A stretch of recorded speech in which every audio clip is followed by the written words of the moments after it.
She nailed the eviction notice to my front door like she already owned the land beneath my feet, each hammer strike echoing through the valley like a verdict that had already been decided, and I just stood there on my porch, coffee still warm in my hand, watching Margaret Whitmore smile that polished HOA smile like she was doing me a favor, like this little cabin, my cabin, was just another mistake she was about to clean up for the good of the community. The morning air carried the scent of pine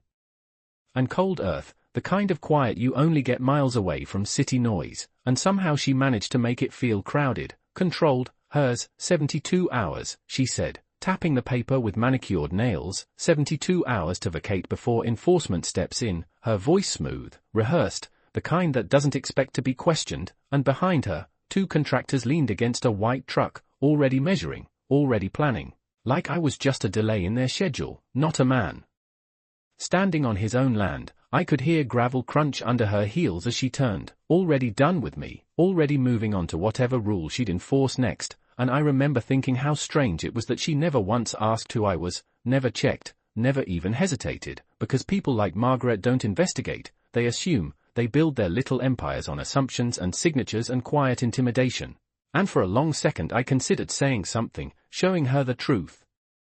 Right there, ending it before it even started, but instead I just nodded, slow, calm, like a man who had already lost, because sometimes the smartest move isn't to stop someone, it's to let them keep going, let them talk, let them sign, let them push just far enough that there's no way back. The wind picked up, rustling through the trees that stretched for miles behind my cabin, trees my grandfather used to walk through with me when I was 10, teaching me where the property lines really were. Not the ones on their little HOA maps, but the real ones, the kind written into county records and old deeds and agreements nobody bothered to read anymore. Margaret paused at the edge of the porch, glancing back one last time, probably expecting anger, or pleading, or anything that made her feel powerful, but all she got was silence, and I think that bothered her more than anything, because silence doesn't tell you what's coming next, it just waits, and as her SUV disappeared down the dirt road, dust hanging in the air like a curtain slowly closing, I looked at that notice nailed into my door, edges already curling in the morning sun, and I smiled, just a little, because what she didn't know, what none of them knew, was that this cabin wasn't the property they needed to worry about, not even close, and by the time they realized it, they'd already crossed a line they couldn't undo. I have lived on that ridge long enough to know how silence works out here, how it carries every sound farther than it should, the creak of the porch boards under my boots, the low hum of wind sliding through the pines, even the distant echo of engines climbing the dirt road that cuts through the valley like a scar someone tried to hide under fresh gravel, and this place was never just a cabin to me, it was the last piece of something that started long before Margaret Whitmore ever decided she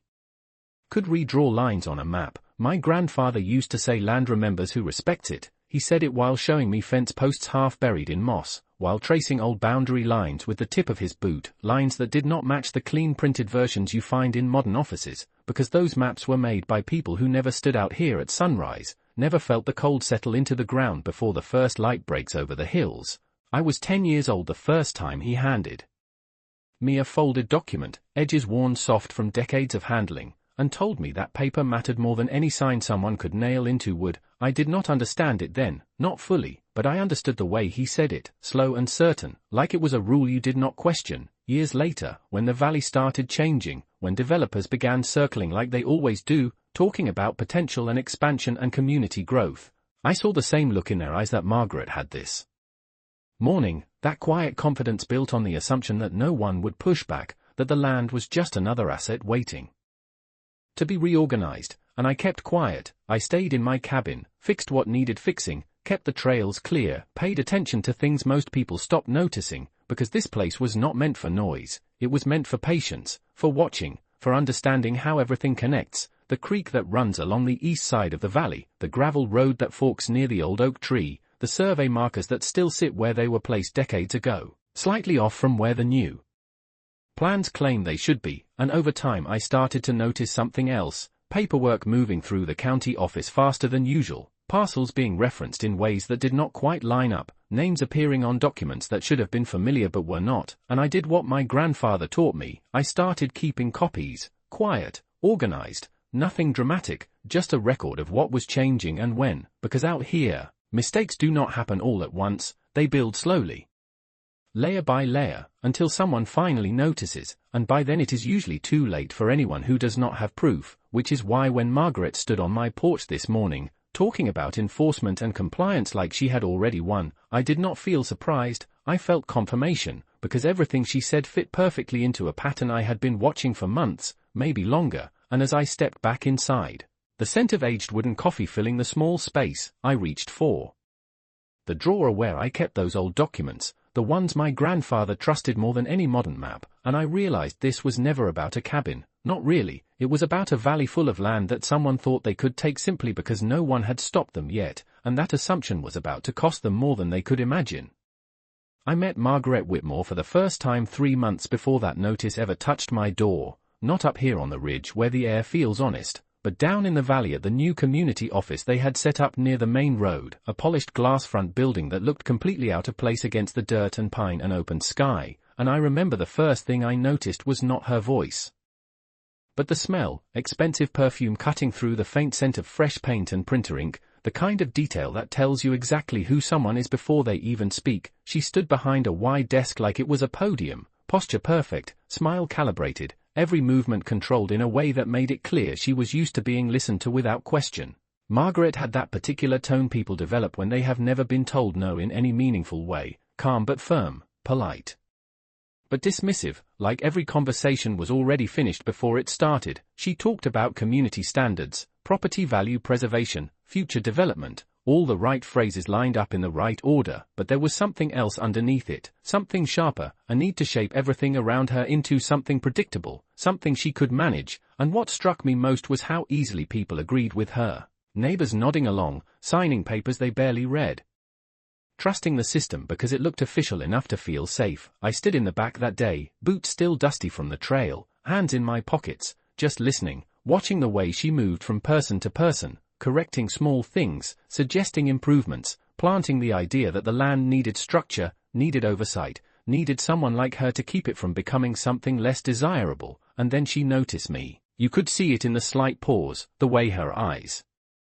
narrowed just a fraction as she took in the work boots, the worn jacket, the fact that I did not step forward like the others, and when she finally spoke to me, her voice softened in that artificial way, like she was adjusting her approach for someone she had already categorized. You must be new to the area, she said, and I almost smiled at that, because there is something strange about being called new on land your family has held for generations. But I did not correct her, I just nodded, gave her a name that did not mean anything to her, let her believe whatever version of me fit best into her system, and that was the moment everything started to make sense, because people like Margaret do not just enforce rules, they build them around assumptions, they identify what they think is weak, what they think will not resist, and they press there. First, I watched it happen over the following weeks, letters sent out over minor issues, measurements taken, warnings issued, each step small enough to seem reasonable on its own, but together forming something much larger, something designed to reshape ownership without ever saying it directly. And every time I crossed paths with her after that, whether it was at the edge of the road or during one of her inspections, she carried that same quiet certainty, like she already understood the outcome of every situation, like the valley was just waiting to be organized under her direction, and the more I watched, the more I realized she was not acting alone. There were names behind her decisions, signatures tied to hers, a network forming just beneath the surface, and by the time she stood on my porch that morning with an eviction notice in her hand, I knew exactly who I was dealing with, not just a woman with authority, but a system that believed it had already won, and systems like that do not expect someone to step outside the role they have assigned. They expect compliance, silence, and eventually disappearance, and that was the mistake she made the second she decided I was just another problem to remove. The next morning came in layers, first the low fog settling across the valley floor, then the distant rumble of engines climbing the road, not one vehicle this time but 3, steady and deliberate, the kind of arrival meant to be seen. I stepped out onto the porch before they even reached the bend, boots hitting the same boards my grandfather built with his own hands, and I could already see the shape of what they were planning. 2 trucks with contractors in reflective vests and clipboards, and Margaret's white SUV right behind them, clean, untouched by dust until it rolled to a stop in front of my cabin. The doors opened almost in sequence, like they had rehearsed it, and suddenly the quiet of the ridge was gone, replaced by voices, measurements, the metallic click of equipment being unloaded, they moved like I was not even there, like the space had already been reassigned. One of the men stretched a tape measure along the edge of my porch, calling out numbers while another marked something down, and Margaret stood back just enough to oversee it all, arms crossed, sunglasses catching the morning light, that same expression of quiet certainty on her face. "We are documenting the structure for compliance removal," she said without looking at me, her tone carrying over the sound of gravel shifting under boots. "You were given notice, Mr. Caldwell, and now we are proceeding accordingly." There was something almost impressive about the way she said my name, like she had finally decided to acknowledge it now that it was attached to a problem she intended to solve. I could smell fresh coffee still lingering inside behind me, mixing with the scent of cut wood as one of the contractors tapped along the railing, checking stability like he was already preparing a report, and I leaned against the doorframe, arms loose at my sides, just watching, because this was the moment most people would argue, would demand explanations, would try to stop what was happening before it went any further. But I had learned a long time ago that people reveal more when they believe they are in control. One of the contractors glanced at me briefly, then back to Margaret, waiting for instruction, and she gave it with a small nod. "Continue," she said, and that single word carried everything: authority, permission, assumption, the belief that nothing here could contradict her. A second vehicle door slammed somewhere behind them, echoing down the slope, and for a moment the entire scene felt staged, like a performance built on paperwork and confidence, not reality. I stepped off the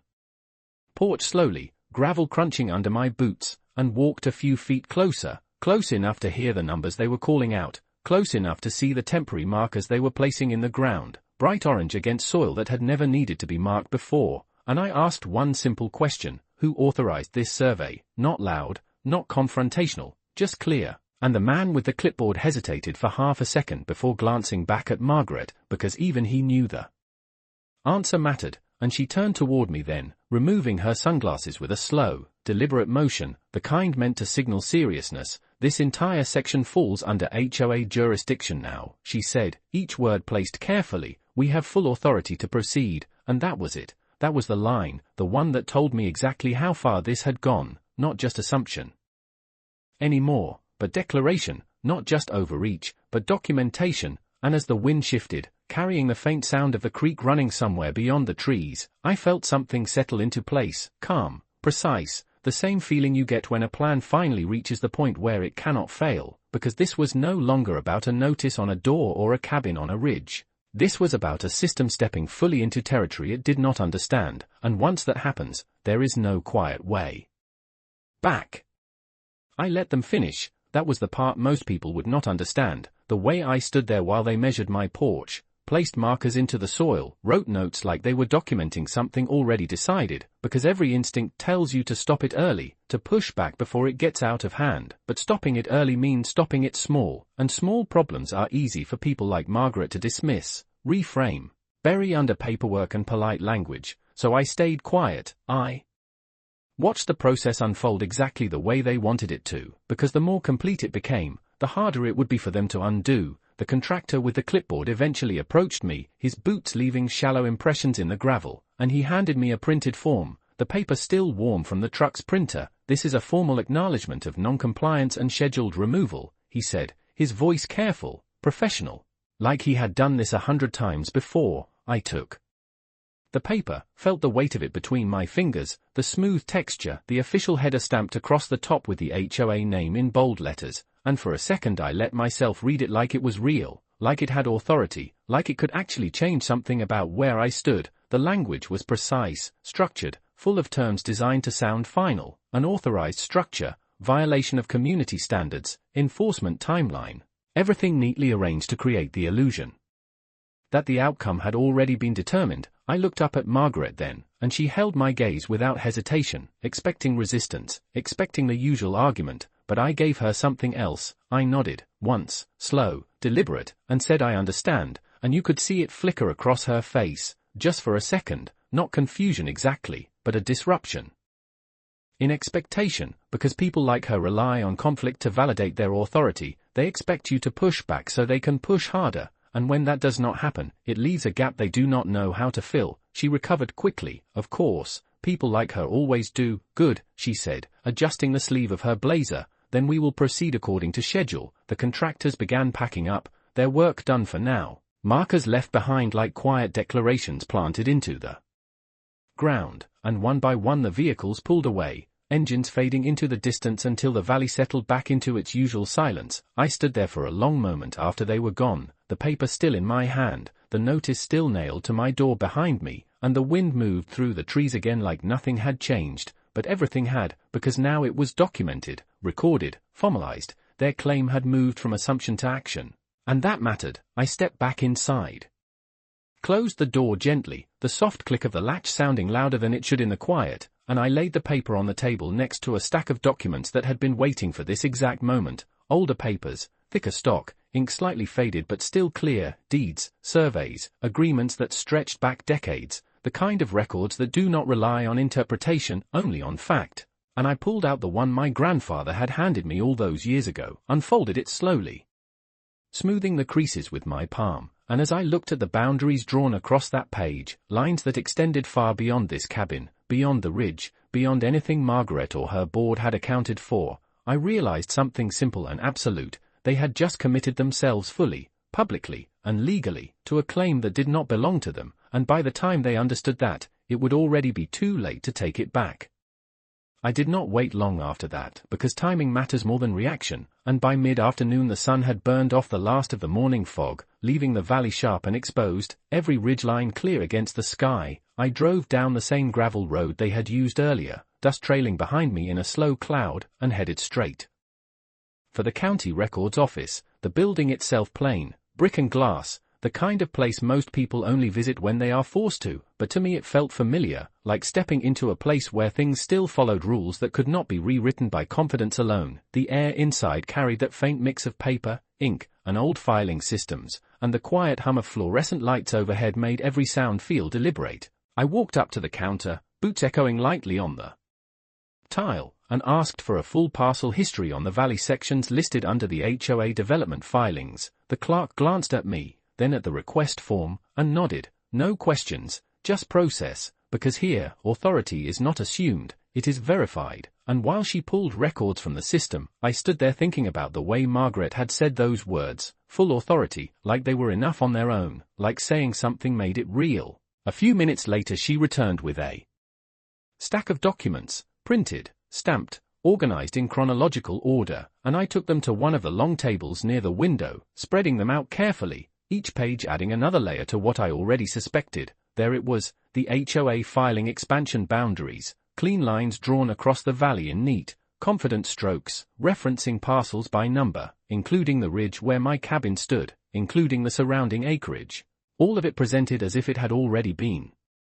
transferred, already under their control, and I felt that same calm settle in again, because the mistake was not subtle anymore. It was documented, recorded in a way that could not be explained away as misunderstanding. They had filed claims on land they did not own, and more than that, they had begun acting on those claims, enforcement notices, surveys, planned removal, all of it tied back to these filings. I pulled out my own documents then, the originals and the certified copies I had kept over the years, laying them side by side with the county records, comparing parcel numbers, boundary descriptions, legal language, and the alignment was clear, undeniable. Their expansion overlapped directly with land that had never left my family, land that had been transferred properly, recorded properly, maintained properly, the kind of ownership that does not disappear just because someone redraws a map. I could hear the faint sound of a printer starting up again somewhere behind the counter, the steady rhythm of work continuing around me, and it struck me how simple this all looked on paper, how clean the truth was when it was laid out correctly. No emotion, no assumptions, just facts, and yet out there on the ridge, those same facts had been ignored completely, replaced by confidence and momentum. I gathered the documents slowly, stacking them back into order, and requested certified copies of the most critical records, because if they were going to push this forward, if they were going to escalate, then I needed everything ready for the moment they crossed the line completely, not just for me, but for anyone else they had pulled into this without realizing it. The clerk stamped the final page with a firm motion, the sound sharp and final, and handed the copies back to me, and as I walked out into the late afternoon light, the valley stretching wide in front of me, I understood exactly where this was heading, because people like Margaret do not stop once they start. They commit, they escalate, they build until the structure they have created either stands or collapses under its own weight, and the only question left now was how far she was willing to go before she realized what she had built it on. The drive back up the ridge felt different that evening, not because anything had changed out there, but because now I knew exactly where the fault line ran beneath everything Margaret had built. The sun was dropping low behind the hills, casting long shadows across the valley floor, and as I slowed near the fork in the road, I noticed something new, a temporary sign staked into the ground where there had never been one before, clean white board, bold lettering, future development access. Authorized personnel only, and I let the engine idle for a moment, just looking at it, because that sign was not just a marker, it was a statement, a claim made visible, and claims like that do not appear overnight without someone believing they have already secured the ground beneath them. I stepped out of the truck, gravel crunching under my boots, and walked closer, the air cooling as the light faded, and I could hear the creek off to the east again. Steady, unchanged, like it had been for decades, I crouched down near the base of the sign and brushed away a bit of loose dirt, revealing one of the old survey pins my grandfather had shown me years ago, still exactly where it should be, untouched, ignored, and that was the moment it all connected, not just the filings, not just the notices, but the speed of it, the confidence, the assumption that no one would question how quickly everything was moving, because they were not just planning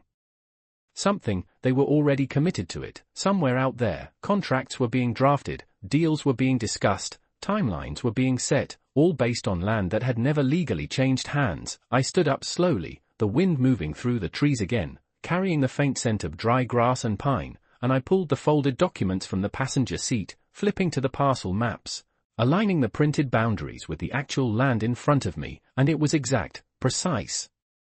In a way that left no room for interpretation, the line they had claimed ran directly through property that was still mine, had always been mine, and more importantly, had never been subdivided in the way their plans required, which meant every step they took beyond this point was not just incorrect, it was exposed. I could feel that same calm settling in deeper now, not just certainty, but timing, because they had crossed from assumption into action, from quiet paperwork into visible claims. And that meant the next move would not be small, it would be public, formal, something they could not easily reverse without consequence. I got back into the truck and drove the rest of the way up to the cabin, the tires rolling over familiar ground, and when I stepped out, the notice was still there on the door, edges lifting slightly in the evening breeze, a reminder of how this started, but it did not feel like a threat anymore, it felt like evidence. And as I walked inside, setting the documents down on the table beside the others, I realized that everything was aligning exactly the way it needed to, not because I had forced it, but because they had, pushing forward without verifying, building on top of something they never actually owned, and somewhere down in that valley, behind those clean signs and polished plans, they were getting ready to make it official, and when they did, there would be no quiet way to undo what they had just set in motion.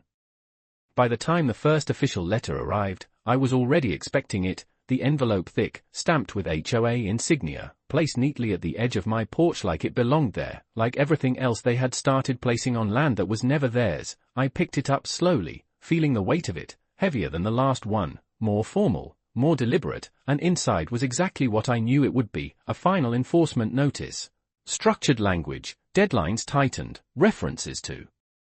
prior documentation, and this time there was something new, a scheduled date for removal and redevelopment preparation, printed clearly in bold, as if setting it in ink made it undeniable. I could almost hear Margaret's voice behind every line, calm, confident, already moving forward, but what mattered was not what they were saying, it was what they were attaching to it, parcel references, legal descriptions. The same ones I had seen at the county office, the same ones that overlapped perfectly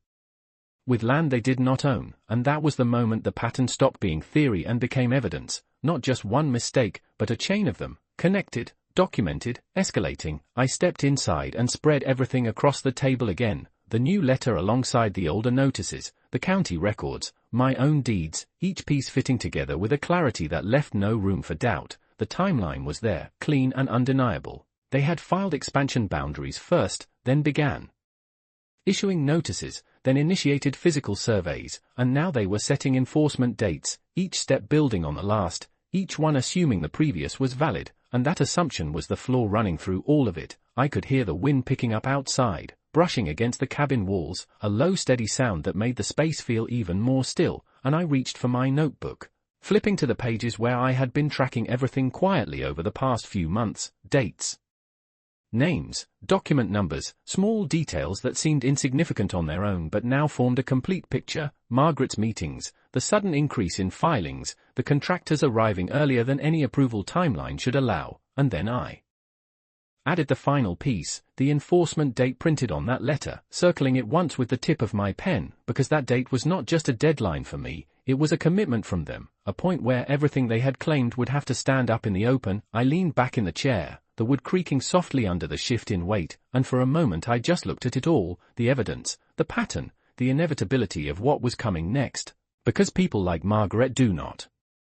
stop at warnings, they follow through, they escalate until their authority is visible to everyone, and that is exactly what I needed, not quiet pressure, not small corrections, but a public step they could not deny or retract without consequences. I folded the new letter carefully and placed it on top of the stack, aligning it with the rest, and as the last light of the day slipped through the window, casting long shadows across the table, I realized that everything was now in place, not just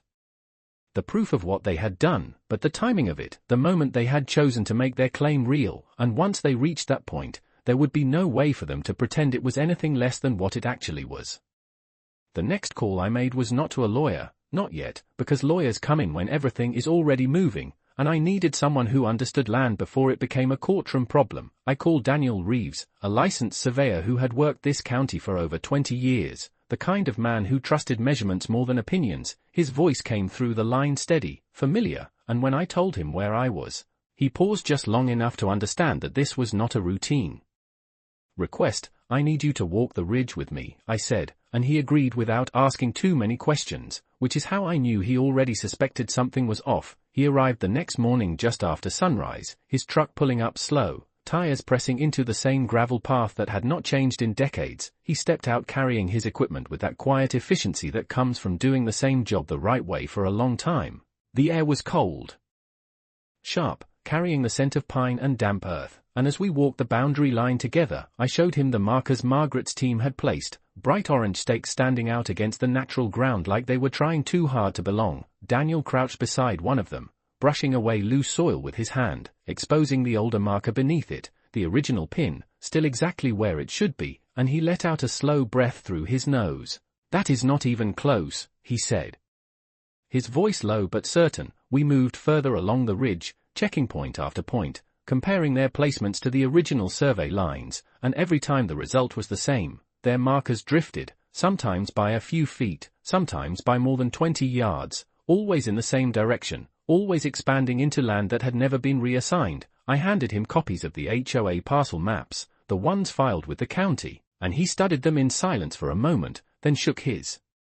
head slightly. "They are treating this like it has already been subdivided," he said, "but it has not legally, not in any way that would hold." His words were not dramatic, just factual, but that made them stronger, because this was not opinion, it was measurable, verifiable, the kind of truth that does not change depending on who is speaking. We walked for nearly 2 hours, the sun climbing higher, the shadows pulling back, and by the time we returned to the cabin, Daniel had everything he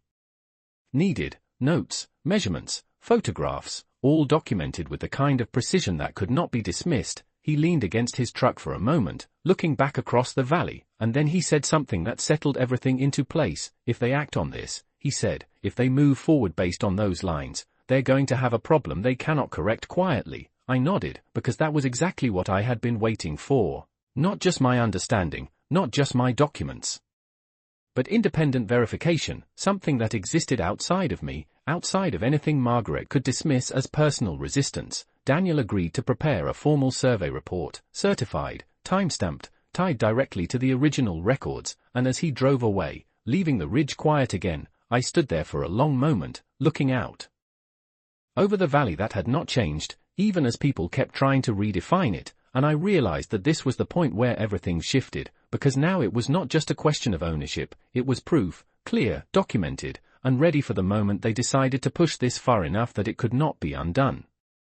I did not have to wait long for them to make it public, because people who believe they are right rarely move quietly, and 3 days before the enforcement date, a notice went out to the entire community announcing a formal development meeting at the Valley office, a presentation of future plans, expansion phases, and what Margaret called a necessary restructuring of underutilized land. I saw the announcement posted at the entrance sign. Printed in bold letters, clean and confident, the kind of message designed to make everything sound official before anyone had a chance to question it, and that was exactly what I had been waiting for, not a private action, not a quiet removal, but a public commitment tied to their claims. I spent that morning at the cabin going through everything one last time, the documents laid out in precise order across the table, original deeds, certified county records, Daniel's completed survey report with its clean lines and stamped verification, each piece building on the next, forming something that did not rely on interpretation, just fact. I placed them into a simple folder, nothing dramatic, no labels, no indication of what they contained, because the strength of it was not in how it looked, it was in what it proved. The drive down to the valley felt slower than usual, the road familiar but carrying a different weight now, and when I arrived, the parking lot was already filling up, residents gathering in small groups, voices low, curious, some excited, some uncertain, drawn in by the promise of something new without fully understanding what it meant. I stepped out of the truck and could hear the hum of conversation mixing with the faint sound of presentation equipment being set up inside, the glass doors reflecting the afternoon light, everything polished, controlled, exactly the environment Margaret thrived in. I walked in without hesitation, boots echoing lightly against the floor, and took a seat near the back, the same place I had stood months ago when I first watched her speak, and one by one the chairs filled, people settling in, papers in hand, ready to listen, ready to agree. Margaret stood at the front, composed as always, moving through the room with that same quiet authority, greeting people, guiding them into place, and when the meeting began, she spoke with confidence, outlining phases, timelines, projected improvements, each statement building on the assumption that the land she described was already hers to manage. She referenced parcel numbers, boundary expansions, development zones, all of it matching exactly what I had seen in the filings, and as she moved through her presentation, I could feel the room leaning toward her, trusting the structure of it, the clarity, the certainty, because that is how systems like hers work. They do not force agreement, they present it as the only reasonable option, and I sat there listening, hands resting calmly on the folder in my lap, waiting, because this was not the moment to interrupt, not yet. The moment had to come when everything she claimed was fully stated, fully committed, when there was no room left for revision or retreat, and as she reached the final slide, outlining the enforcement phase scheduled to begin within days, the same date printed on the letter now sitting in my pocket, I knew we had reached that point. The room was quiet, attentive, ready to accept what she had just made official, and that was when I stood up, not quickly, not dramatically, just enough to shift the attention, the sound of the chair moving against the floor cutting cleanly through the silence, and for the first time since this started, every assumption in that room paused, waiting for what would come next. I did not rush my words, because moments like that are not about speed, they are about control, and as every eye in that room turned toward me, I could feel the shift, subtle but real, the kind of shift that happens when something unexpected enters a system that was running smoothly. Margaret paused mid-step, her expression tightening just enough to show she did not like interruptions, but she recovered quickly, offering that same measured smile. "If you have questions," she said, "we will address them at the end," but I shook my head slightly, keeping my voice level, clear enough to carry without force. "This is not a question," I said. And that was enough to break the rhythm of the room. Conversations that had been quietly forming stopped completely, the projector hummed softly behind her, the final slide still glowing with clean lines and confident boundaries, and I stepped forward just enough so that I was no longer in the back, but not fully at the front either, somewhere in between, where I could be heard without appearing like I was trying to take control. I opened the folder slowly, the sound of paper shifting faint but precise, and I placed a single document on the nearest table, turning it so it faced the room. "Not just Margaret, this is the original deed for the land you have outlined in your development plan," I said, and I could see it register, not fully understood yet, but enough to create hesitation. Margaret's smile held, but her eyes moved to the document, then back to me. "We have already verified ownership through county filings," she replied, her tone steady, but there was a slight change now, a need to reinforce her position rather than assume it. I nodded once, because that was exactly what I expected her to say, and I placed the next document beside the first, a certified copy from the county records office, time-stamped, stamped, aligned with the original. "Then you should recognize this," I said, "parcel records showing no legal transfer of ownership for the sections you have included." A few people in the front row leaned forward, just slightly, the kind of movement that signals attention. Shifting away from the presentation and toward something else, something less controlled, Margaret stepped closer now, the sound of her heels sharp against the floor, and for the first time, she looked directly at the papers instead of past them. Our filings are compliant with development expansion guidelines, she said, but the words did not land the same way anymore, not with the same certainty, because now there was something in front of her that required more than confidence to dismiss. I reached into the folder again and placed Daniel's survey report down, the pages crisp, marked with precise measurements and official certification. Your boundary lines do not match the legal survey of record, I said, and this time the silence in the room deepened, not empty, but heavy, like something had just shifted beneath it. I did not raise my voice. I did not need to, because every piece was already doing the work for me, and then I said the only thing that actually mattered, the line that connected all of it, the land you are claiming, the land you have issued notices for, the land you are preparing to develop. It has never been transferred, it has never been subdivided, and it is not under your authority. I paused just long enough for it to settle, then finished. It is mine. And that was the moment everything changed, not loudly, not dramatically, but completely, because once something like that is said with proof sitting in front of it, there is no simple way to move past it, no clean explanation that restores the original narrative, only the realization that what was presented as certainty was built on something that could not hold. For a moment, no one moved, the room holding that kind of silence that does not feel empty but suspended, like everything is waiting for someone to decide what reality looks like now. And Margaret stood there with her hand resting lightly on the edge of the table, her posture still controlled but no longer effortless, her eyes scanning the documents again, not quickly this time, not dismissively, but carefully, the way someone reads when they are no longer certain of what they already believed. You could see the calculation happening behind her expression, the attempt to reframe, to regain control of a situation that had just slipped out of alignment. Our filings were approved, she said, slower now, each word measured, as if choosing them more carefully might restore the structure she had built. But there was a difference in the room. People were no longer looking at her for confirmation, they were looking at the table, at the papers, at the possibility that something fundamental had been overlooked, and that shift is not loud, it is subtle, but once it happens, it does not reverse easily. One of the residents near the front leaned forward, asking a question Margaret did not immediately answer. Another voice followed, then another, small at first, but building, not confrontation, just uncertainty finding its way into the open, and that is all it takes to break a system that depends on unquestioned confidence. Margaret straightened slightly, stepping closer to the documents. As if proximity might restore authority. We will need to review these claims, she said, her tone shifting from declaration to process, from certainty to investigation, and that single change told me everything, because when someone moves from stating facts to reviewing them, it means the foundation has already started to give way. I did not interrupt, I did not add anything more, because I did not need to. The documents were already doing what they were supposed to do. Daniel's survey report, the certified county records, the original deed.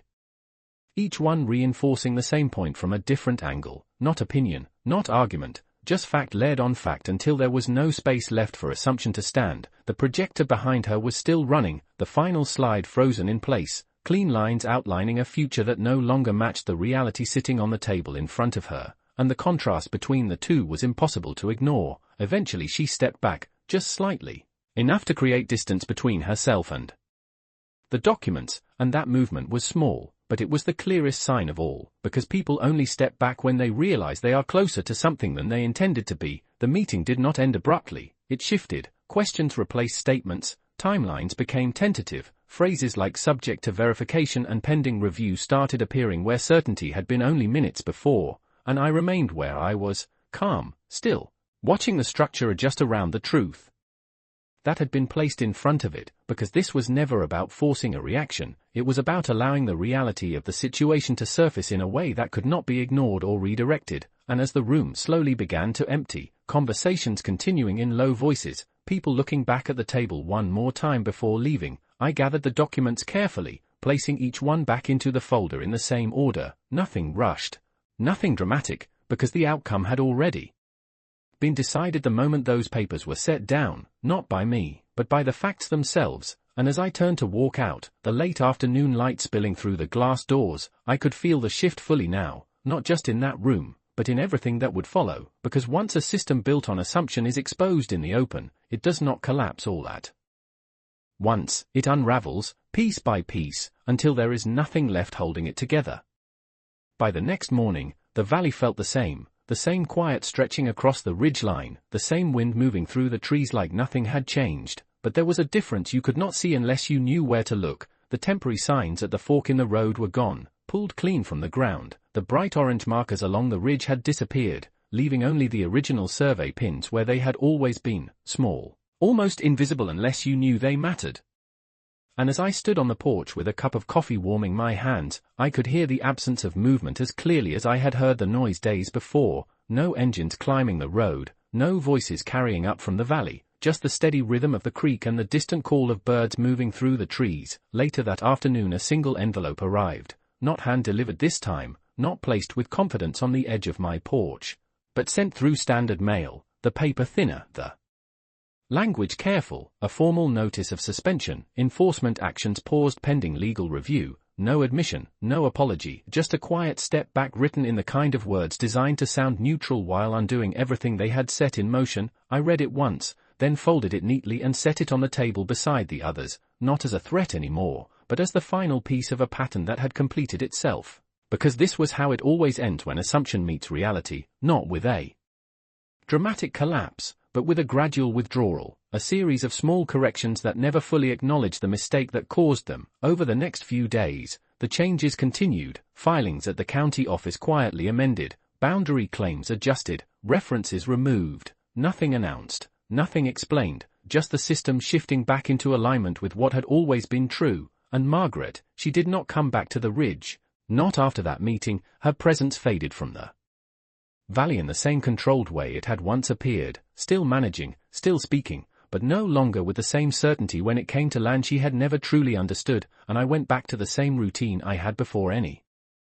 of this started, walking the boundary lines in the early morning, checking the markers, listening to the land the way my grandfather taught me, because in the end, nothing here had changed, not really. The lines were still where they had always been, the ownership still written in documents that did not care about confidence or presentation, only accuracy. And as I stood there looking out across the valley, the light breaking over the hills the same way it always had, I thought about how close